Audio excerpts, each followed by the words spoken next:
Assalamualaikum warahmatullahi wabarakatuh.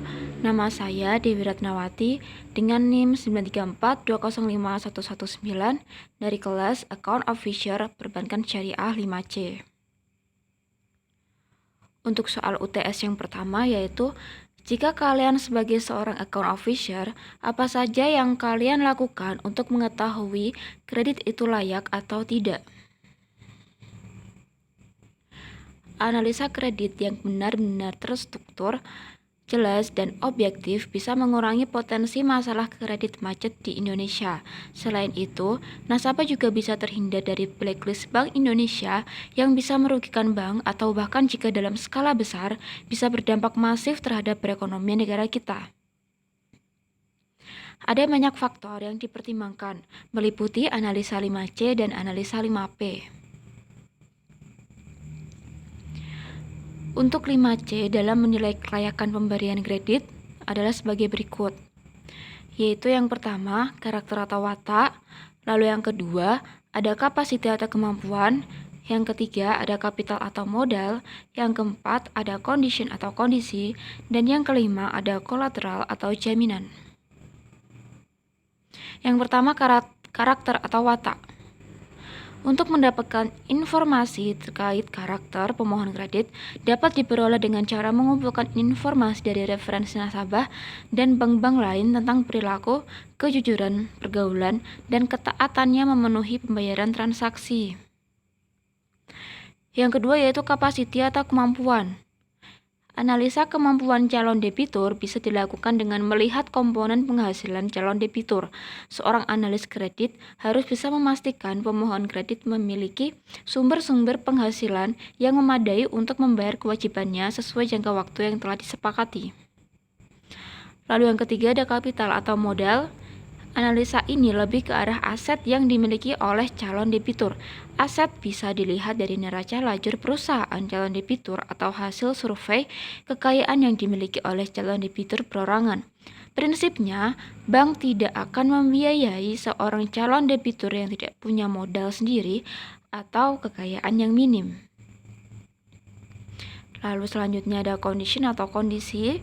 Analis terhadap aspek ini meliputi analisis terhadap variabel makro yang melingkupi perusahaan baik variabel regional, nasional maupun internasional. Variabel yang diperhatikan terutama adalah variabel ekonomi.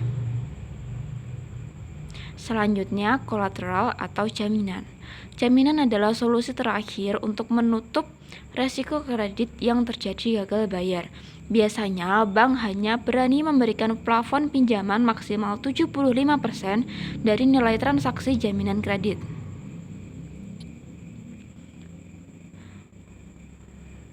Lalu, prinsip 5C dalam kelayakan pemberian kredit adalah sebagai berikut.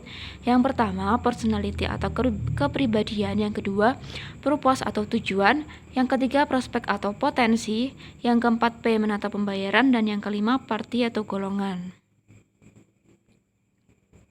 Yang pertama, personality atau kepribadian. Mirip dengan karakter, kepribadian ini lebih mengarah analisa riwayat hidup dan hobi, serta cara gaya hidup untuk melihat kecenderungan. Misalnya, pemohon yang memiliki hobi berfoya-foya, kemungkinan besar aplikasinya ditolak. Lalu yang kedua, ada purpose atau tujuan. Tujuan penggunaan dana adalah faktor yang terpenting dalam analisa kredit. Jangan sampai pinjam dana untuk uang muka kredit yang lainnya. Bank bakal menyelidiki buat apa sih sebenarnya pinjaman itu. Prinsipnya kredit harus sesuai dengan tujuannya yang masuk kategori konsumtif atau investasi dan modal kerja. Selanjutnya ada prospek atau potensi.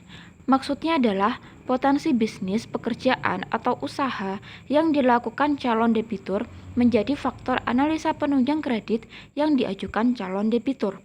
Prinsip ini umumnya dipakai ketika calon debitur ingin mencari pinjaman untuk pengembangan bisnisnya.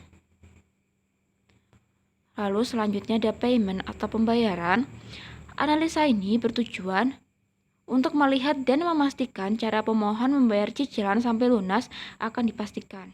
Pemohon yang tidak memiliki cicilan di tempat lain lebih mudah diterima daripada yang masih harus bayar cicilan di tempat lain. Misalnya, kendaraan. Lunasi dulu cicilan tempat lama, baru ajukan kredit baru. Lalu yang kelima ada parti atau golongan. Analis kredit mempunyai format analisa berdasarkan data dari pemohon dan wawancara. Mereka akan mengelompokkan pemohon menurut modal, loyalitas, dan karakternya. Cara ini berguna untuk memudahkan analis kredit mengambil keputusan yang disetujui atau ditolaknya permohonan calon debitur. Lalu soal yang kedua adalah jika ada hambatan atau kendala yang dialami oleh nasabah di tengah pandemi COVID-19 yang akhirnya menyebabkan nasabah tersebut tidak dapat membayar cicilan atau angsuran sesuai dengan waktu yang disepakati, apa yang harus dilakukan seorang account officer?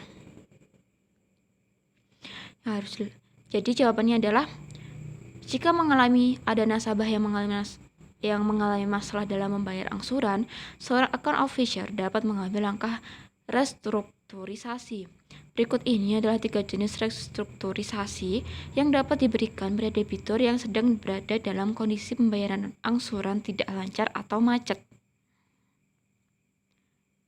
Yang pertama yaitu penjadwalan kembali atau rescheduling. Caranya dilakukan dengan menyesuaikan tenor pinjaman Anda agar bisa kembali menyicil pembayaran kredit. Pihak bank akan memperpanjang tenor pinjaman dari debitur yang mengalami kredit macet. Hal ini dilakukan agar angsuran yang harus dibayar bisa semakin ringan. Perpanjangan tenor juga disesuaikan dengan kemampuan pembayaran debitur. Lalu selanjutnya adalah persyaratan kembali atau restructuring. Cara kedua adalah dengan restructuring atau mengubah syarat-syarat peminjaman yang mencakup perubahan jadwal pembayaran, jangka waktu, dan persyaratan lainnya. Persyaratan kembali ini bisa dilakukan dengan syarat tidak mengubah maksimal plafon kredit. Lalu yang ketiga ada penataan kembali atau reconditioning. Cara ketiga adalah dengan penataan kembali, yaitu upaya pihak bank mengubah kondisi kredit untuk meringankan tanggung jawab debitur yang terlibat kredit macet. Hal ini dilakukan dengan cara menambah fasilitas kredit, mengonversi tunggakan menjadi pokok kredit baru, hingga penjadwalan dan persyaratan kembali. Demikian yang bisa saya jelaskan atau bisa saya jawab. Kurang lebihnya saya mohon maaf. Terima kasih dan wassalamualaikum warahmatullahi wabarakatuh.